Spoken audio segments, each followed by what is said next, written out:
Hey guys, welcome back to Medical Coding with Blue. Today's episode is all about career advice to nurses who want to get into medical coding. If you are brand new to my channel, welcome. I am Blue. I'm a medical coder. Okay guys, today's episode was inspired by a viewer comment. So I'm going to read the comment and then I am going to get into my response. So here we go. Thank you to the viewer who sent this in. All right. So they said, "Hi Blue, thanks so much for all of your videos. New to medical coding, been a RN for 12 years now and want to try something new to promote my career.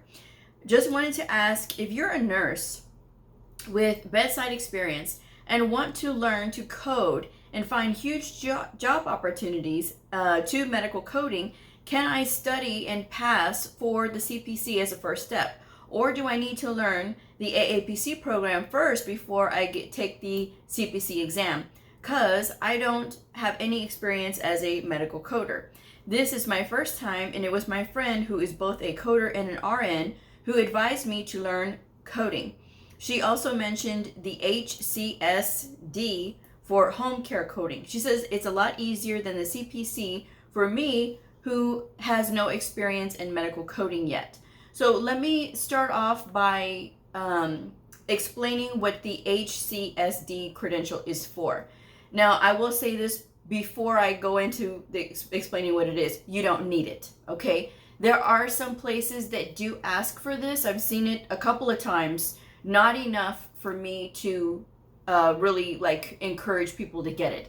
When I encourage people to get things when they're starting their medical coding career, it's to benefit them, not to sell a program, not to sell a product, because I'm not about that. I see people all the time get taken advantage of because, oh, you need this, oh, you need that. And when in fact you don't. All you need is one certification. And people still insist on getting unnecessary certifications. Now, sometimes it is the employer who wants these. And then to that, I would say if the employer is paying for it, then it's a different story because it's not coming out of your pocket. But if it's coming out of your pocket and your certification already says that you can do these things, which you'll get it here in a second when I explain it, then what is the point, right? Okay, so what is the HCSD? So the home care coding specialist diagnosis, so it is only diagnosis coding, not CPT procedure coding, okay? Or ICD-10 PCS procedure coding, I'm just saying. Credential is earned by professionals skilled in classifying medical data from home health patient records. Coding specialists review patients' records and assign numeric codes for diagnosis. It's actually alphanumeric, but successful HCSD candidates will possess expertise in the application of ICD-10 CM conventions and guidelines and should be knowledgeable in medical terminology, anatomy and physiology, disease processes, pathophysiology, and pharma. HCSD certified coders are considered leaders in the industry.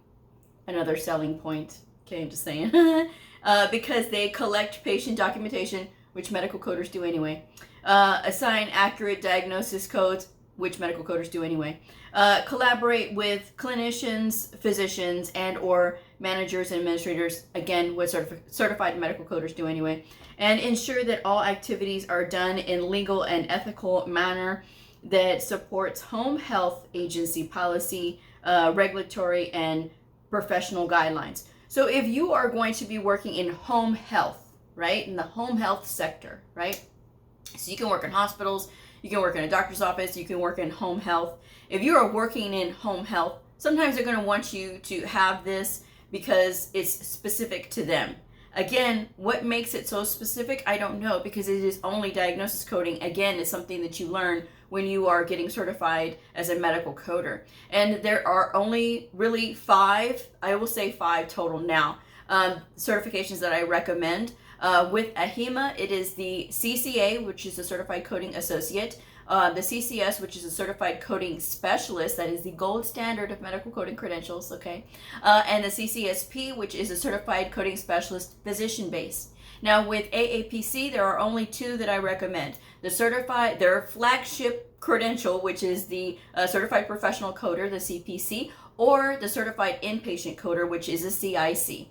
So either one of these 5 is the one that I recommend. But when you are starting out as a nurse turned medical coder, a lot of nurses will say, well, this test is easy. Well, that HCS-D certification is only diagnosis coding. So really, when you're getting the CPC, in this case, this nurse is saying that she wants to try to sit for the CPC, that's going to cover you.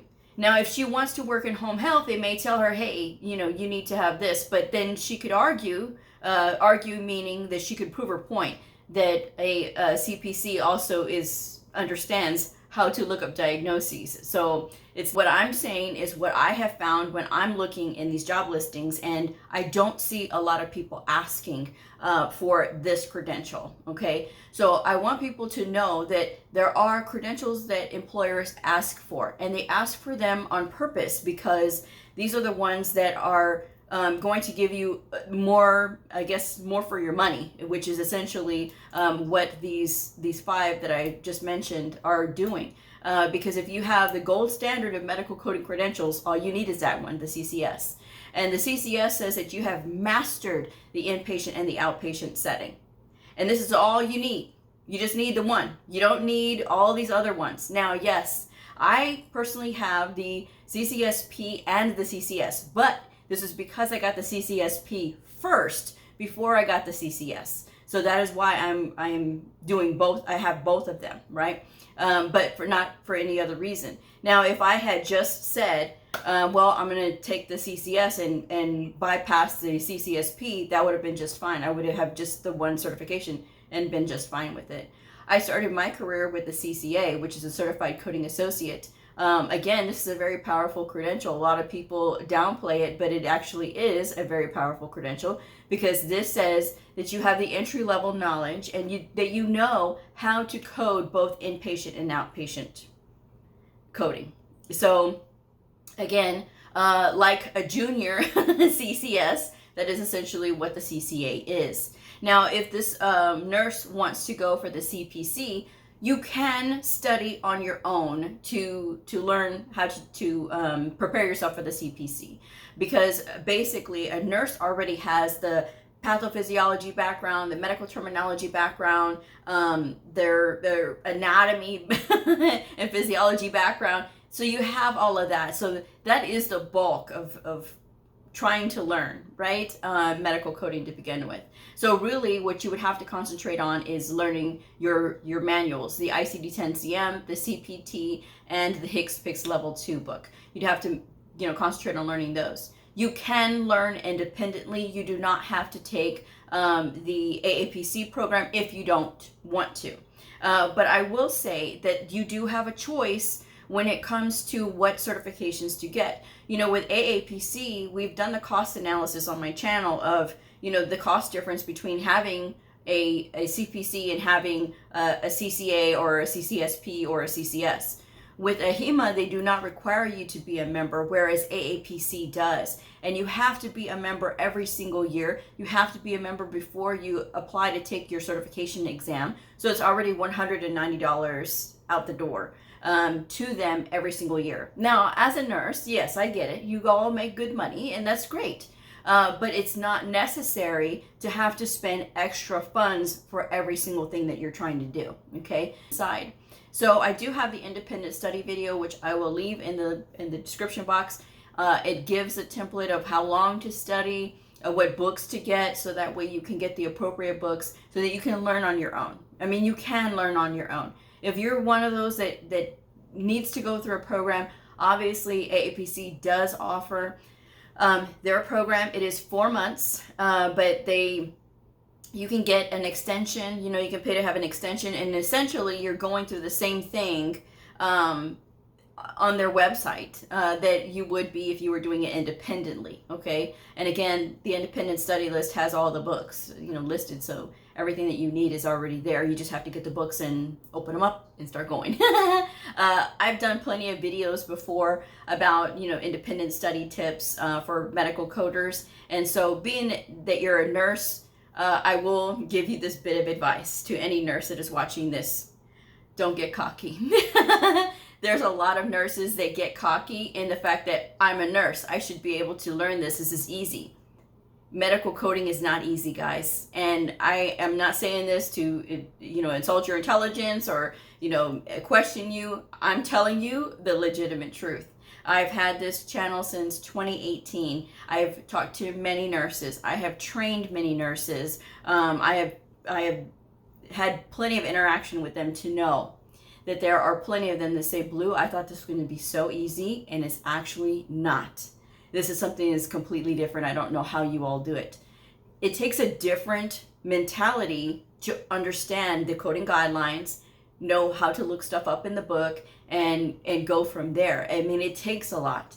But what's so great about nurses is that you have that built-in relationship already with providers and with these doctors. And sometimes, nurses say, well, I want to get away from the bedside because it's physically demanding and I want to try to do something else, but you still use my knowledge. Well, medical coding is a great way to use your knowledge. And a lot of nurses will transition over to medical coding when they're ready to get away from the bedside.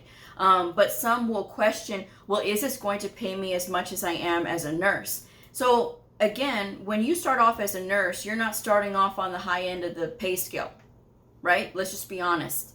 And so when you start in this, yes, you have a little bit more because you're a nurse, but again, you have to keep in mind that you're starting in a brand new field all over again. So if you can keep that in mind, there is opportunity out there. That's why nurse turned medical coder is a thing, right? Because it's lucrative, and there is ways to, once you get in and you understand what's happening, there are ways to branch out and really, really use your knowledge. Some nurses have started off in utilization review, and that's how they transition over to medical coding. Some start off in medical billing, some start off, in medical records, and then they kind of transition over. Although when they see you as a nurse, they tend to kind of want to get you in because they're wanting to take advantage of that knowledge base. But I did have a nurse who got upset because she said, well, I didn't go to nursing school to be a medical assistant. So why would I want to take a step back and work in like billing just to get into medical coding? Okay, first of all, when you're starting out in medical coding, if you don't have experience, you're going to run into that. Well, we need you to have experience, and then we'll hire you. Unfortunately, this is the way that this industry is. I know that you nurses have that expression, nurses eat their young. It's the same thing with medical coders. Medical coders eat their young, unfortunately. I am trying, and I'm only one person. I am only one person who's actually talking about this on YouTube to say that I think it's ridiculous that these leaders say, oh, well, only experience only. You're losing a lot of chances to get really good talent in, and talent that will, push your facility to new heights. If you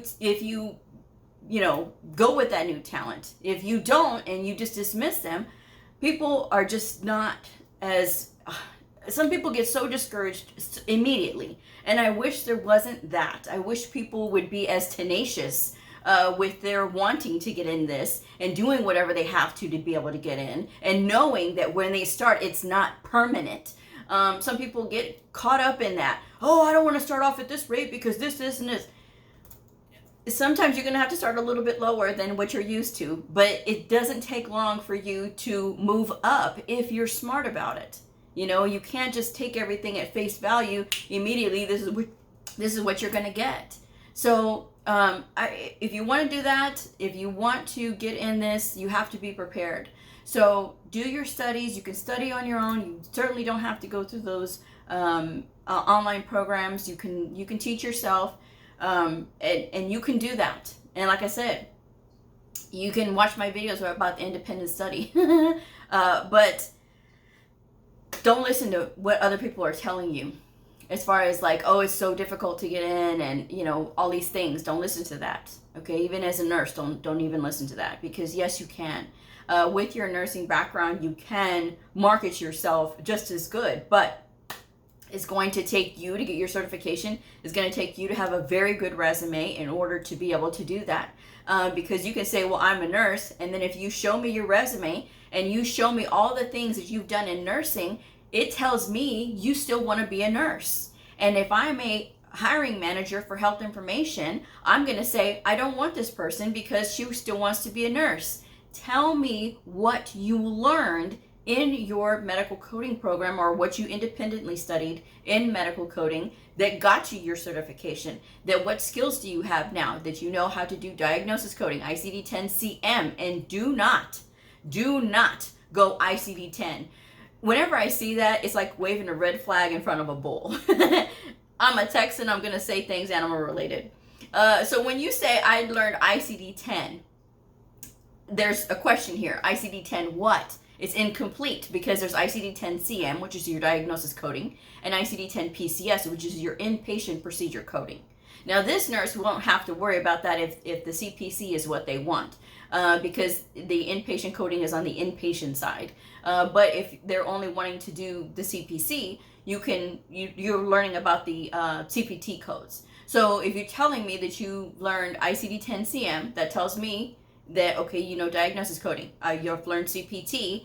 And you can say CPT 4, which it just means 4th edition. Everybody's on this, so don't worry. So CPT 4, okay, great. 4th edition CPT, great. HCPCS level 2, okay, this tells me you know all of the basic things. What else do you know? You have advanced medical terminology, advanced anatomy and physiology. So there's a lot of things, and you know pharma, there's a lot of things that nurses bring to the table, but you got to tell me in the resume. So that when you're sending it out, you're going to get those responses back versus not getting any response, because when these hiring managers are looking at you, they're saying, okay, this person wants to be a nurse again. Okay, and taking your nurse hat off is very important. This is another point I want to make. Nurses have a habit of having their nurse hat on, seeing the documentation and saying, okay, well, they prescribed this, they prescribed that, so this means that the patient has this condition, when there's no indication of that condition anywhere other than what you see in like the medication section or what the test they ordered. The provider has to be able to document those things. And if they don't document, this is when the coder steps in and educates the provider. So that's another thing to think about. You know, you have to be able to take that nurse hat off and look at it like a medical coder, because when we see things very literally. We cannot assume anything. Assumptions are no place for in medical coding. None. We don't assume anything. And so that's something that you will learn when you're in school for medical coding or when you're studying on your own. But yes, that is my advice for you nurses. If you want to get in, stick with one certification, okay? And so that's what I would recommend to you all. Don't go getting all these certifications. I recommend waiting at least 2 years before you start adding on additional credentials, because this way you've had experience and you know what you're adding on. People get into, oh, I need to be certified in billing and risk adjustment. No, you don't. Risk adjustment is already studied for when you're learning for your CPC, right? Because you're learning about diagnosis coding. And that's all the CRC is, the Certified Risk Adjustment Coder. That's all it is, diagnosis coding. Again, you're duplicating credentials and you don't need to. Billing, the Certified Professional Biller, we don't have to be certified to be a biller. You can look at any billing jobs and it'll show that no certification is even needed, because they do a lot of the on-the-job training. And if you tell me, well, Blue, I want to go in with some kind of knowledge, there's a bunch of books about reimbursement you can read. There's also going to the CMS website, Centers for Medicare and Medicaid Services, and looking at what they have. All insurances kind of model themselves after the CMS guidelines, because they're going to be the most conservative. They're going to be the most conservative when it comes to money. So that's why a lot of insurances follow them. Every insurance has their different things, but if you can get the bulk of understanding what CMS is all about in that website, oof, you're going to do really good. But that would be my advice to all of you. And I'm going to wrap this one up with, do you need a degree? So the reason that you would want to go for a degree, and the degrees are only offered through AHIMA, and you have to go through a CAHIM approved program in order to sit for the RHIT, which is the Registered Health Information Technician, or the RHIA, which is the bachelor's degree, the Registered Health Information Administrator. Now, the only reason that you're going to want to go for one of these degrees, in the RHIT is the associates, the only reason that you're going to want to go for those is because you want to be in leadership. Those degree designations are for those who want to be in a leadership position. If you are not wanting to be in a leadership position, it is almost a waste of your time, because those programs are designed for our leaders. There is even the coding portion of those degree programs is minimal, unfortunately. But because the reason for those degree programs is, again, for our leaders, and our leaders are not going to be coding day to day. They are going to be doing other things like managing people and managing organizations all together. There's a lot of things that they have to do on their end that do not involve coding at all. That's why they leave it to the coders, or they leave it to the CDI, or the clinical documentation integrity folks, you know, or they leave it to those auditors to take care of that stuff. They're managing everything else. So that is why. So again, if you just want to be a medical coder, go for the certifications, the CCS, the CCA, the CCSP, or even the CPC. And again, if you want to do inpatient, CIC is also available. So that is my advice. So I hope this helps, and thank you all for tuning in. Thanks for the comments. Thoughtful comments will get episodes, right? And this was a thoughtful comment. This was a well thought out, well presented comment. And this is the kind of comments that I will respond to or do episodes about. Now, there's a lot of videos that I have that cover a lot of topics. So again, if you're looking for something specific, like how do I get started, or, you know, what study tips do you have? Look at the videos. So I'm going to wrap this one up. Thank you guys so much for joining me. If this video helped you, hit that like button, share it, because it may help somebody else, and I will see y'all next time. Bye.